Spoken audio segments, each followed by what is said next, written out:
The courtroom was colder than I expected. Not literally, though the air conditioning was on full blast, but in that way where everyone present pretends to be impartial, clinical, neutral, while your life is being ripped apart in front of them. I sat still, my hands clenched in my lap, pretending to be calm as my ex-husband's lawyer stood up and cleared his throat with theatrical gravity. I already knew what this hearing was supposed to be about. A review of custody arrangements. Nothing dramatic, nothing life-altering, just a formality, they'd said. I'd been prepared to answer questions about my work schedule, my home environment, my daughter's routines. What I wasn't prepared for was the man I once loved deciding to destroy me in front of strangers. The projector turned on with a soft click, and I saw it before I understood it. An image that used to be private, sacred even, now thrown up on a public screen with all the emotion of a spreadsheet. It was me, naked, in a photo I'd sent him when we were still together, still stupidly in love. There were gasps in the room. Someone behind me whispered something I couldn't catch. I stared at the screen, my jaw locked, trying to decide whether to cry or scream. My ex, David, sat beside his lawyer with an expression that hovered somewhere between smugness and self-righteousness. His attorney began explaining to the judge that this was evidence of my unstable, erratic behavior, that I lacked the maturity and moral character to raise a child full-time. The photos, he claimed, were proof. As if consenting adults sharing intimacy was suddenly criminal when it came from me, as if he hadn't been the one begging for those images back, when he used to say I was the most beautiful woman he'd ever seen. I felt myself begin to detach, the way you do when your body wants to run but your mind forces you to stay seated. My lawyer objected, of course, but the damage was done. That image, those images, because there were several, were now part of the court record. For a moment, I looked over at David. He didn't meet my gaze. He just straightened his tie and whispered something to his attorney, like this was all routine, like this wasn't a nuclear bomb he'd just dropped on the mother of his child. The judge eventually ordered the photos sealed, struck them from the official evidence list. But that didn't erase the impact. It didn't stop the judge's expression from shifting ever so slightly when she looked at me. It didn't erase the words, emotional instability, that were now part of the conversation. It didn't stop the temporary custody ruling from going in his favor, citing ongoing review and evaluation, which was polite legal speak for "we're not sure about you anymore." I walked out of that courtroom shaking, not just from humiliation, though that was there, like a film under my skin, but from betrayal that felt like poison in my throat. David and I had once built a life together. We shared dreams, a child, 6 years of marriage. When it ended, I thought we were agreeing to disagree, not declaring war. I had been careful, civil, patient. I never dragged him through the mud, even when he made mistakes. But he had just weaponized the most vulnerable parts of me, not out of desperation, but calculation. He didn't just want to win custody, he wanted to punish me for leaving him. And the worst part? It was working. Back in my apartment that night, I couldn't sleep. I kept picturing that image, the way it looked on the courtroom projector, the silence that followed, the faces watching. I felt exposed in a way I couldn't shake, like the world had seen a part of me it was never supposed to. But somewhere between the shame and the rage, another emotion crept in, resolve, because David had made one colossal mistake. He thought he was the only one who had something to expose. He thought I was going to play fair, play nice, let him humiliate me while I stood there quietly taking it. What he forgot, what he clearly underestimated, was that I remembered everything, every weird little habit, everything he hid, especially his sketchbooks, the ones he used to show me late at night when he wanted to feel like an artist, the ones filled with carefully shaded, deeply intimate, almost laughable self-portraits. Nude, vulnerable, ridiculous, and signed, always signed. If he wanted to play dirty, he had no idea just how dirty I could get. David and I met at a gallery opening in downtown Denver. He stood in front of a large, chaotic canvas, staring at it like he was decoding ancient scripture, and I made the mistake of asking him what he saw. He turned to me with a half smile and said, "I see a man torn between truth and performance."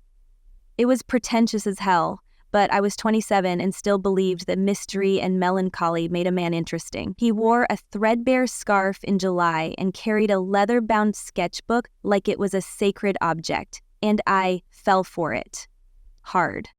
We started dating a week later. He was magnetic in that particular way tortured artists are, always thinking, always brooding, always unavailable just enough to make you want him more.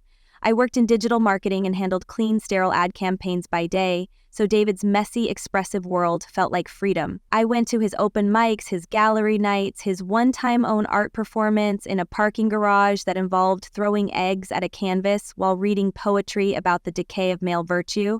He wasn't exactly successful. He mostly sold charcoal sketches for $50.00 on Etsy and waited tables on weekends. But he had this ability to make you feel like you were witnessing something important just by being around him. I thought I was lucky. I thought I was the muse. When we moved in together, I discovered the truth about living with someone like him. He was brilliant and inspired, but only in bursts. Most days, he slept late, smoked weed, made elaborate breakfasts, and then declared he was too emotionally exhausted to create. I paid the bills. I balanced the budget. I cooked, cleaned, handled the lease. The sketchbooks started piling up, filled with half-finished drawings and grandiose titles. He didn't draw me, not once, not when we were happy, not when I begged him to. Instead, he drew himself, over and over again, in different poses, sometimes classical like Greco-Roman sculptures, sometimes surreal like his torso floating above a sea of clocks, but always him, always nude, always brooding, vulnerable, tragic. It should have been a red flag. Instead, I called it depth. He was deeply in love with his own suffering. That's what I figured out after year 2. Everything was always someone else's fault. His high school art teacher who crushed his vision, his ex-girlfriend who wanted to domesticate him, the art world that didn't understand men like him, and eventually me. He started resenting that I had a job that paid, that I got promotions, that I came home with a steady paycheck while he was still submitting to residencies that never called back. He said I was settling into the system, that I'd become a corporate drone. I said he needed to help with rent. That was the beginning of the end. When I got pregnant, everything changed, or at least I thought it would. He cried when I told him, said it was a miracle, promised he'd step up, get a full-time job, be the father he never had.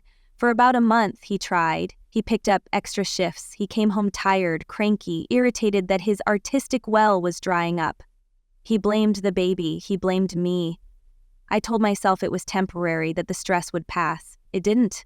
When our daughter was born, I saw it in his face. He was no longer the main character of his own story. And he hated it. The first time he left for 3 days without answering my calls, he said he needed space to reconnect with his identity. I was home with a colicky infant, a leaking roof, and mounting bills. The second time he left, he didn't come back. He moved in with a woman from his church, a woman named Rebecca, who baked cookies for Bible study and wore long floral skirts and had never posted a selfie in her life. David told me she was gentle and supportive and saw the light in him. I wanted to scream. Instead, I filed for custody and kept my head down.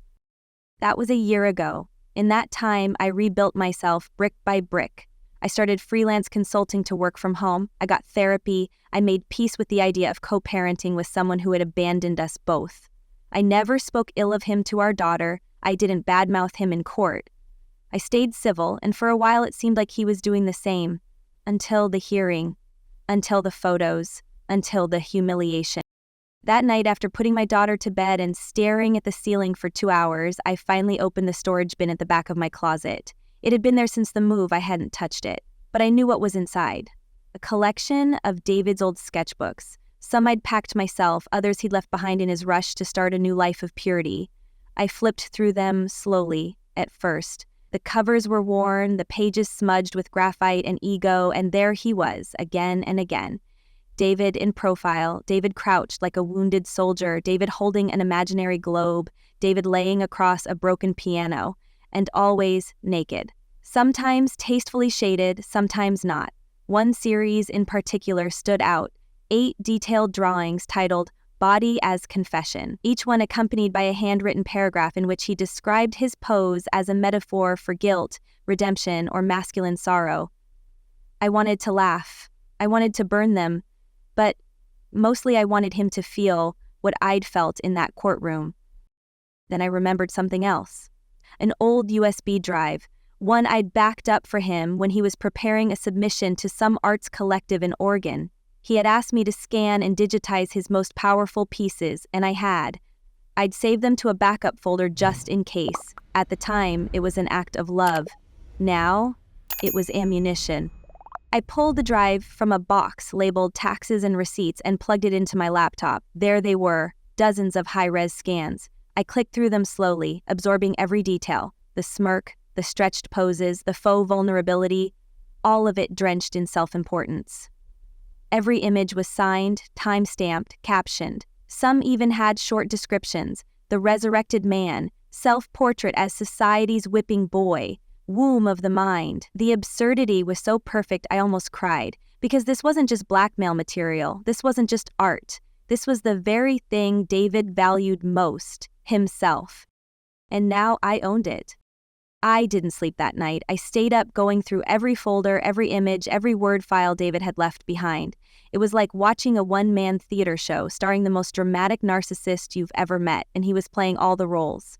There were drawings of him in a fetal position with captions like "The Wounded Father," sketches of his face distorted in anguish titled "Birth of Empathy," even a triptych of him reclining on what looked suspiciously like our old kitchen counter with a wine glass in hand and the title "Desire in Domestic Spaces." He had scanned and dated them, organized them into collections, and even saved mock-up portfolio layouts he must have intended to send to galleries or artist residencies. At the time, I'd thought it was all harmless self-expression. Now, it felt like divine retribution gift-wrapped in 300 DPI.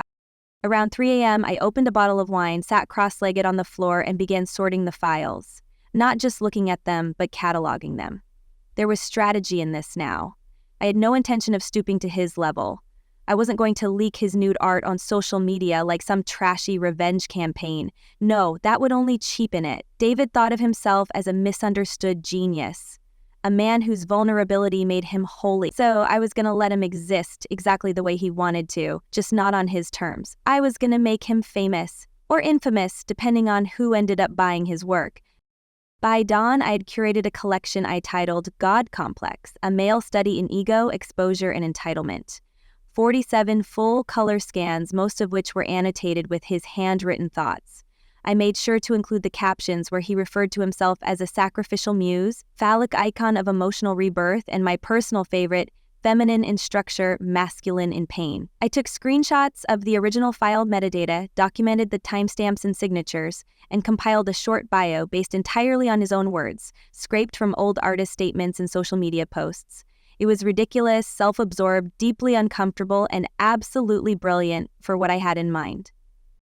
The next day, while my daughter was at school, I reached out to an acquaintance I hadn't spoken to in over a year, Danny, an art curator I'd met during one of David's many failed gallery ventures. She was sharp, brutally honest, and had a wicked sense of humor. More importantly, she worked for a platform that sold independent digital art collections through anonymous auctions. I sent her a short message, just a teaser, asking if she'd be interested in reviewing a very peculiar and deeply unfiltered male art portfolio. She replied within 10 minutes with a "Send it, I'm bored and hungover." So I did. She called me the moment she opened the file. "Holy shit," she said, breathless. "Is this real?" I told her it was. I explained who the artist was, though I didn't use David's name, and gave her the context, a self-proclaimed tortured male genius obsessed with his own emotional suffering who also happened to be a failed husband and part-time martyr. She laughed so hard she nearly choked. Then she got serious. "You know this will sell, right? Like, not just ironically. This is the kind of thing private collectors eat up, especially the ones into male vulnerability as aesthetic. You sure you want to do this?" I told her yes, absolutely. But I wanted it anonymous. I didn't want my name involved, not publicly. I wasn't here to shame myself. I was here to cash in on his ego. Within 48 hours, Danny had the collection uploaded under a pseudonym. She handled everything: formatting, pricing, metadata, and distribution rights. The auction launched on a Thursday evening. Minimum bid $2,000, 0 cents. By midnight, it had already hit $6.80. The buyers weren't your average meme lords or bitter exes looking for gossip. They were private collectors, gallery scouts, even a Scandinavian feminist bookstore that wanted to use the images in an upcoming exhibition on reclaiming male fragility. It was absurd. It was perfect. But I wasn't done, because while the auction was playing out in real time, I was working on the second part of my plan, the personal part, the righteous part. I knew David had never told his new girlfriend Rebecca about his past art. He'd become someone entirely different in her eyes. A humble, reformed man who'd left behind worldly vanity for spiritual growth. He'd even joined her father's church, appeared in photos reading scripture, and once sent me a sanctimonious text saying he was grateful for the chance to walk a path of integrity and light. Integrity, the same man who leaked my photos in court. I wanted to send his church a reminder, a gentle little package to remind them who exactly they were dealing with.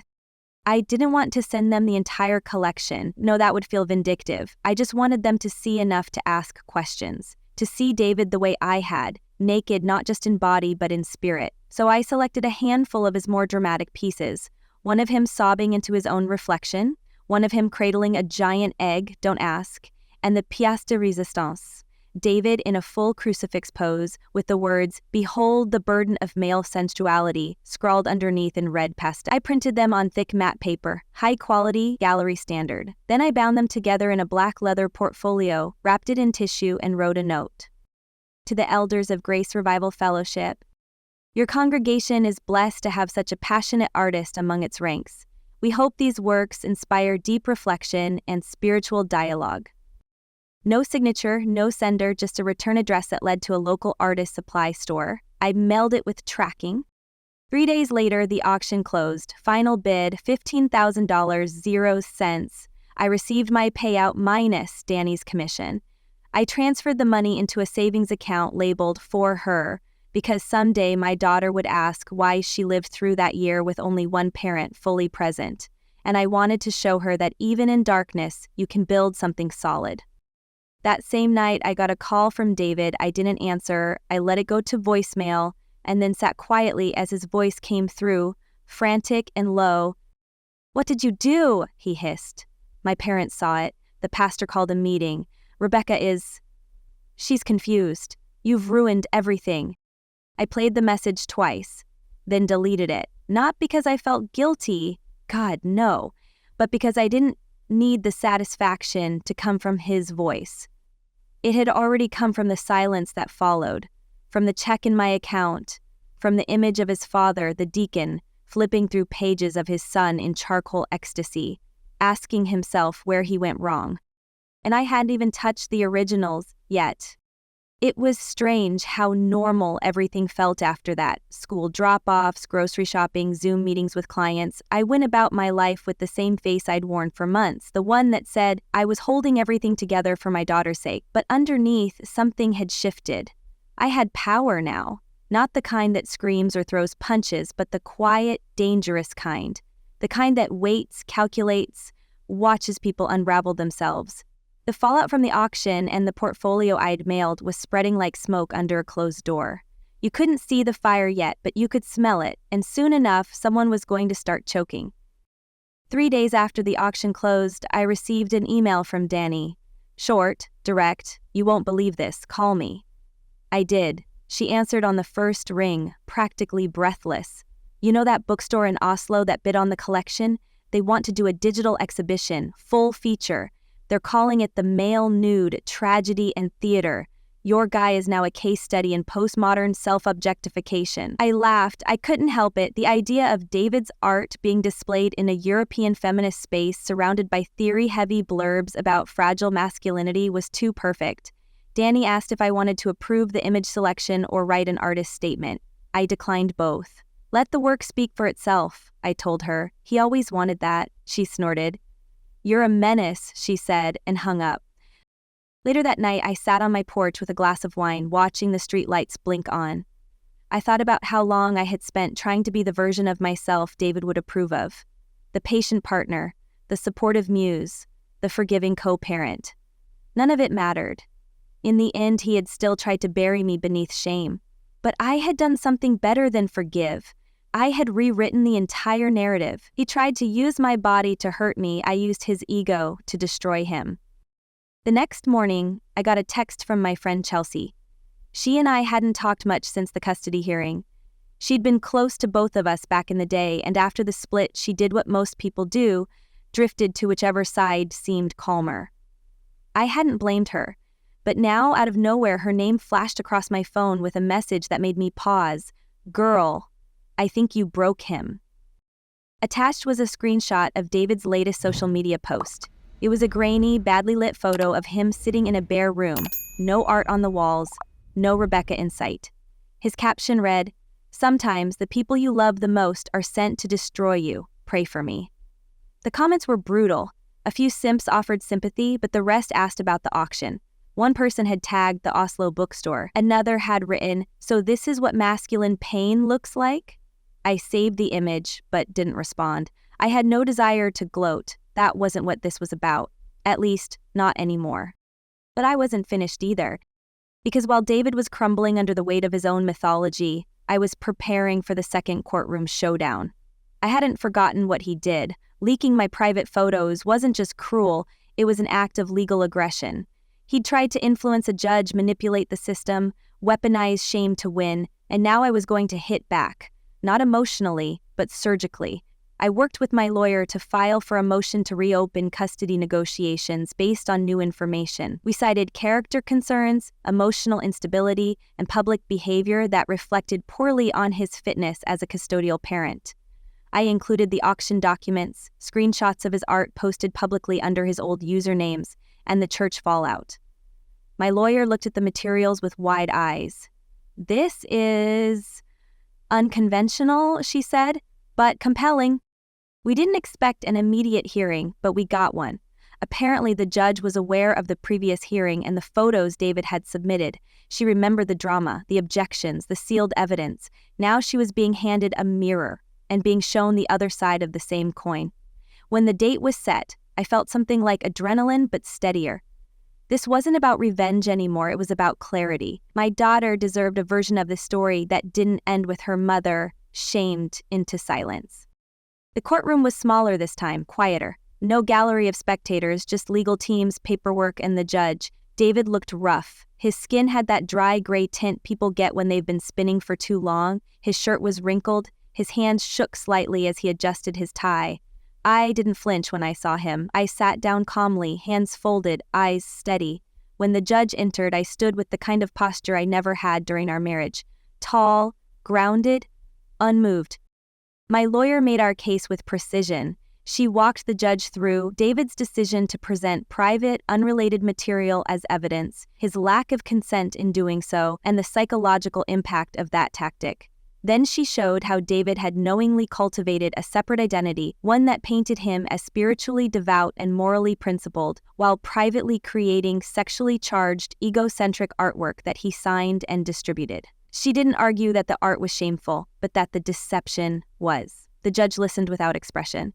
Then, David's lawyer stood and made a valiant but empty attempt at damage control. He said the artwork was from another phase of his life, that David was reclaiming his truth through religious commitment, and that the auction had been unauthorized. But he had no proof. The images were published under his own artist handle. The metadata was there, his online bios matched. His denial collapsed under the weight of documented reality. When it was my turn to speak, I kept it short. I told the judge I didn't want to punish David, I didn't want to shame him. I just wanted a system that respected me as a mother, a person, and a citizen with equal rights. I said I had nothing to hide, and I wouldn't allow my silence to be mistaken for guilt ever again. The judge took a recess. 20 minutes later, she returned and ruled in my favor. Primary custody returned to me. Visitation to be re-evaluated after a 6-month period pending counseling and behavioral review. The courtroom was silent when the gavel hit. David didn't say a word. He didn't even look at me. Outside, the sky was bright and cloudless. I exhaled slowly, feeling the weight leave my chest like fog burned off by morning sun. My lawyer squeezed my shoulder. "You did that," she said. "You stood up." But I wasn't thinking about myself. I was thinking about my daughter, asleep at home, her tiny hands curled around a stuffed bunny I had sewn the ears back on more times than I could count. She would never know the worst parts of this story. That was the point. I had carried the weight so she wouldn't have to. But if she ever asked, someday when she was older, I'd tell her the truth. Not every detail, just this. Sometimes people try to take things from you, your body, your voice, your worth. When they do, don't run. Don't scream. Don't beg, just look them in the eye and take it back. The irony of David's downfall was that it wasn't explosive. It didn't happen in some dramatic public outburst or a tabloid headline. It happened slowly, piece by piece, in quiet rooms filled with whispers and questions. It unraveled in conversations he didn't know were being had, in glances exchanged during Sunday service, in silences that grew louder than any sermon. After the court ruling, he spiraled faster than I expected. According to a mutual acquaintance, one of the few who hadn't fully backed away from him, he stopped showing up to church events. Rebecca moved out within a week of the custody decision. His parents were disappointed, not just by the art, but by the lies, the duality, the way he'd wrapped himself in the language of righteousness while hiding something they considered obscene. And worse, he'd embarrassed them publicly. That, for people like them, was the real sin. I didn't celebrate. I didn't throw a party or post a cryptic victory quote online. I went home, fed my daughter, folded laundry, and answered emails. But inside me, something had clicked into place. For the first time in over a year, I felt like I was standing on level ground. Not soaring, not drowning, just steady. But even with everything that had happened, I still had one piece of unfinished business. Not with David, not with the court, with myself. There were still the originals. In my closet, at the back behind a box of baby clothes and tax folders, sat a weathered portfolio case. I had almost forgotten about it in the chaos of the auction and the legal battle, but I knew it was there, waiting. Every sketch David had ever drawn of himself, some unfinished, some smudged, some with coffee stains or thumbprints, was preserved in that case. These weren't just digital scans. These were the real thing. Graphite dust still clung to the corners. I pulled it out late one night while my daughter slept. The house was quiet, the kind of quiet that used to make me anxious. Now it felt like a friend. I sat at the kitchen table and went through them one by one. The early ones were almost sweet in their delusion, David posing like a Greek statue, awkwardly trying to convey strength and vulnerability in the same line. Later ones were darker, more abstract, and much more desperate. There was a series where he drew himself surrounded by what looked like angry women with blindfolds, hands outstretched. The titled, The Judgment of the Feminine. Another, a close-up of his tear-streaked face with the caption, I am the wound, made me laugh out loud. I couldn't believe I'd once believed in all this. I couldn't believe I'd once thought this was brilliance. And yet, I couldn't throw them away. Not because I cared about preserving his work, not because I had any emotional attachment left, but because these drawings were evidence of who he really was, not just to the world, but to himself. He had tried to turn me into a villain in his story, to frame me as unstable, impulsive, immoral. But these drawings were his confession, his need to be seen, to be adored, to be pitied. They were proof that everything he accused me of was a project. He needed to tear someone else down to feel elevated. And now I had the entire blueprint of his delusion in my hands. I didn't know exactly what I was going to do with them, but I knew I wasn't done yet. That clarity came a few days later when I got a call from a local gallery. The woman on the other end introduced herself as Molly, a junior curator who had seen the Digital God Complex exhibit through the Oslo bookstore's promotional materials. She said she found the collection deeply fascinating and psychologically raw. I could practically hear her scribbling notes as she spoke. She wanted to host a physical installation, part of a rotating show on modern masculinity. We're doing something about the male gaze, she explained, but from the perspective of self-examination, self-obsession, and the collapse of mythologies. It was like she'd written David's obituary without realizing it. I told her I didn't own the rights to the digital exhibit, that it was submitted anonymously and purchased by a collector, but that I had the original pieces. That piqued her interest even more. She asked to view them. I agreed. Not because I wanted his face on a wall again, but because I wanted it there under a new light, exposed, stripped of narrative, framed by truth instead of ego. I met her at the gallery 2 days later. The space was small but sharp. White walls, industrial ceilings, that smell of fresh paint and intellectual ambition. I handed over the portfolio and she flipped through the pages slowly, reverently, like she was holding something sacred. But I could see it in her eyes. She wasn't just admiring the technique. She was reading the psychology. This isn't just art, she said. It's a meltdown in graphite. I smiled. Exactly. We made a deal. The gallery would host a small, private preview event, invite-only critics, collectors, no social media, before deciding whether to include the pieces in their upcoming exhibition. I didn't care about the exposure. I didn't want my name on the wall. I asked that it be credited as anonymous donation 201520 time. It was a time frame. It was also a warning. That preview night I didn't attend, but I received an email from Molly the next morning. The subject line simply read, "They asked about the artist." In the body, she wrote, "A few guests assumed it was a collaborative commentary. No one believed it was real." That's the power of it. They can't imagine this wasn't satire. It's too sincere to be forgery and too absurd to be performance. You gave us something rare. I closed the laptop and sat for a long time in silence. I thought about David, wherever he was, nursing the wounds he inflicted on himself. I thought about Rebecca, probably still piecing together the version of him she thought was true. And I thought about my daughter, coloring at the kitchen table, her world still too small to understand betrayal or performance. I hoped it would stay that way as long as possible. I didn't need the gallery exhibit. I didn't need the approval or the sales or the attention. What I needed was already mine: dignity, clarity, peace. But I'd be lying if I said I didn't feel something like justice, watching his self-worship be turned into a public dissection. He tried to control the narrative by stripping me down. I let the world see what he looked like when he stripped himself. The final drawing in the portfolio, one I hadn't noticed before, was tucked into the back pocket. It was simpler than the rest. No grand pose, no tortured metaphor, just David sitting on the floor, arms wrapped around his knees, eyes hollow. No title, no caption, just a date.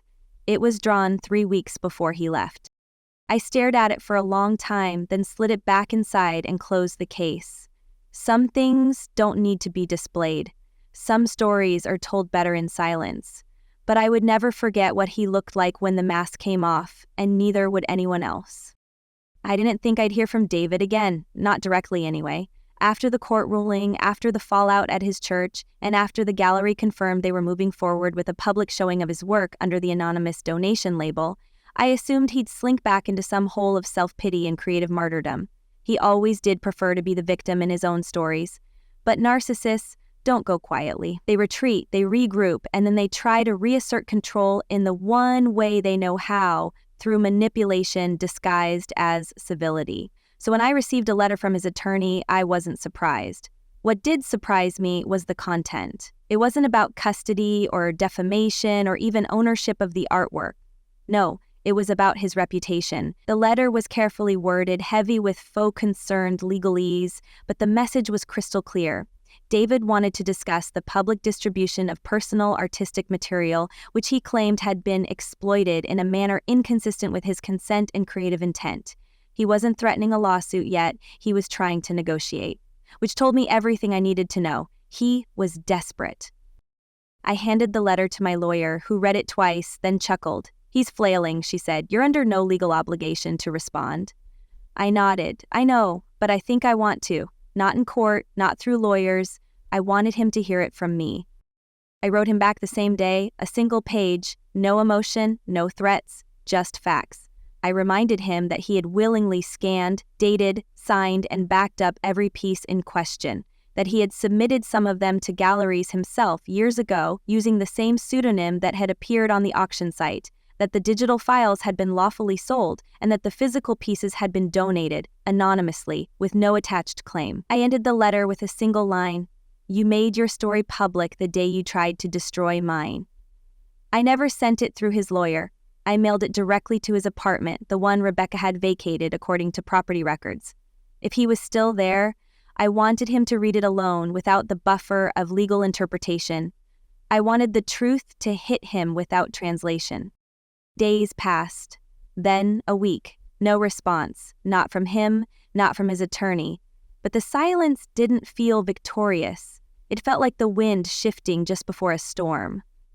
And I was right. The first sign came through Danny. She called one evening, voice tight with anxiety. "You're not gonna like this," she said. "There's a video." My stomach clenched. "Of what?" "David," she said. "He posted it online, some kind of confessional monologue. He's spinning everything." I pulled it up before she could finish describing it. The thumbnail alone made my skin crawl. David, sitting in his dim apartment, lit from below like he was about to read a horror story by flashlight. I pressed play. The video was nearly 20 minutes long. He rambled about vulnerability, about how the art world cannibalizes the male soul, about how he'd been violated creatively. He'd never mentioned me by name, but he didn't have to. He spoke about betrayal, about someone he once trusted stealing his most intimate work and turning it into a public spectacle for profit. He cried at one point. Real or performative, I couldn't tell. The comment section was already filling with sympathy from people who clearly didn't know the full story. Artists, aspiring poets, the kind of people who see emotional chaos as a brand. Danny called again after I finished watching. "Do you want to respond?" I thought about it.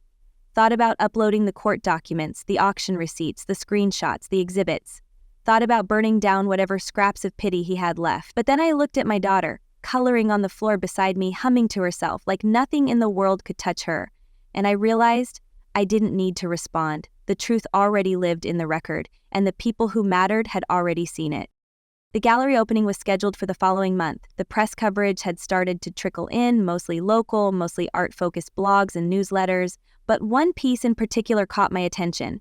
It was an editorial titled "The Self as Canvas: When Art Eats the Artist," and it dissected the work with razor-sharp insight.